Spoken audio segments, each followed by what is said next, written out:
I go back to Channel 101 days of loving that and have since interviewed a lot of the people that are in this film. Where does your yacht rock journey start? Uh, kind of. I knew the Channel 101 on videos. I'd seen them years ago, but really immersing myself in this music when I started making the film. I didn't hold anything against it. I just, I always describe it as music that's the soundtrack to our lives, whether we want it or not. It's always been there at supermarkets, doctor's offices, Right. elevator. So it's always been there, and I think a lot of us have taken granted of it over the years, including myself.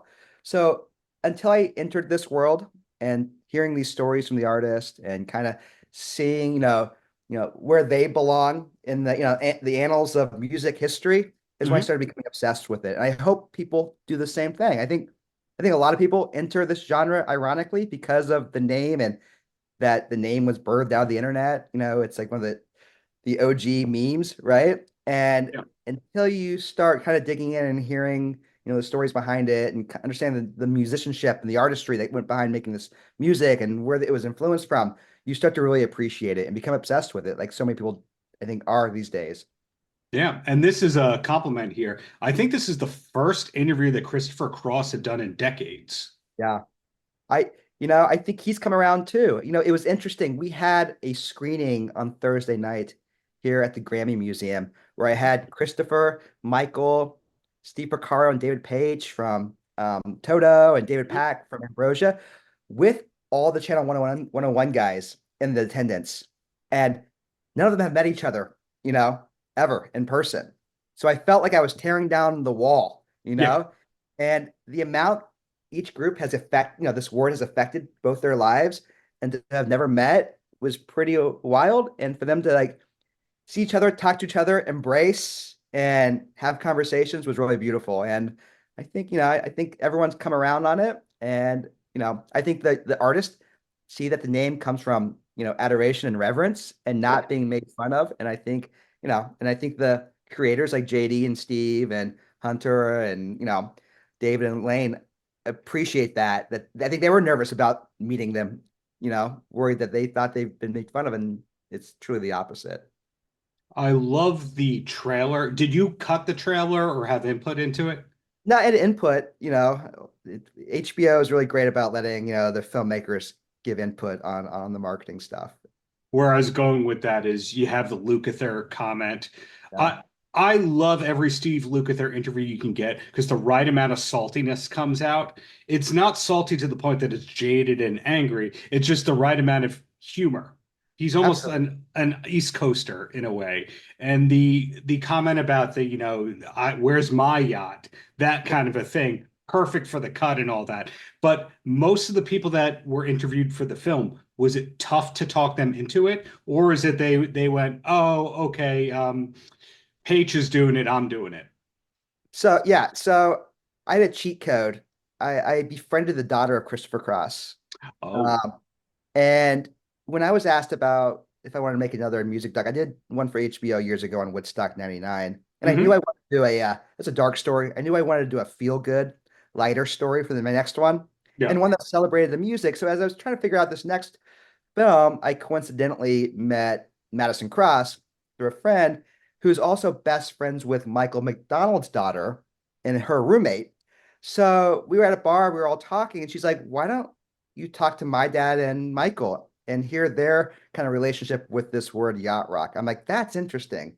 You know, let these artists define their music for a change versus this retroactively created genre that has labeled their music, 25, 30 years after the fact. Yet Yeah. still tell the story of that because it's stuck, right? And like these guys created something.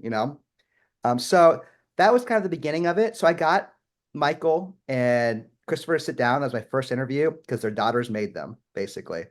Um, and I saw Really?